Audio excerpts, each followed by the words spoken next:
जब छोटे थे तो किस्से कहानियों में सुना करते थे कि देश में एक ऐसी भी प्रधानमंत्री थी जिन्होंने भारत को भारत होने का गौरव दिलाया।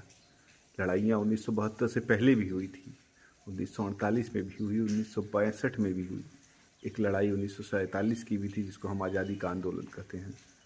पर राष्ट्रीय गौरव का पहला जो एहसास हम भारतीयों को हुआ था वो 1972 में हुआ था, जब बांग्लादेश को भारत ने तोड़ा था। गूगी गुड़िया से अपने सफ़र की शुरुआत करने वाली इंदिरा गांधी ने ये तय किया था, ये एहसास कराया था हर भारतीय को कि हम भारतीय क्यों हैं, हमारी ताकत क्या है। हम जितने भी, हमारा जो भी उत्साह है वो आज तक 1972 के उत्साह से ही बना हुआ है।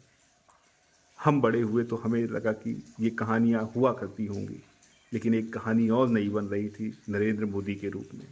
ये लगा जब चुनाव आता था तो हम कहते थे कि पाकिस्तान ने अगर एक भी गलती की तो मोदी ये है, ये कर देगा, वो कर देगा, ऐसे तोड़ देगा, वैसे तोड़ देगा। मोदी जी, मैं बहुत जिम्मेदारी से कहना चाहता हूँ कि हमारे उस कल्पना को प्लीज़ झूठा मत साबित होने दीजिए। हमारे उस कथन को प्लीज़ किसी भी कीमत पे टूटने मत दीजिए, क्योंकि आज अगर हम टूट गए तो फिर भविष्य में हम कभी ये नहीं कह पाएंगे, क्योंकि आपसे शक्तिशाली, आपसे ज़्यादा आकांक्षा, आपसे ज़्यादा उम्मीद हम भारतीयों ने कभी किसी नेता में देखी नहीं है।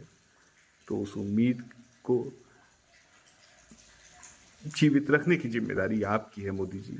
प्लीज़ कुछ करिए और कुछ ऐसा करिए कि ये उन आतंकियों को सबक सिखाए चाहे न सिखाए, हमारे आत्मगौरव को बढ़ा दे। और वो हमले और बदले के अलावा कुछ नहीं। हमें कुछ भी दाएं बाएं कुछ चुटपुटिया मत पकड़ाइएगा।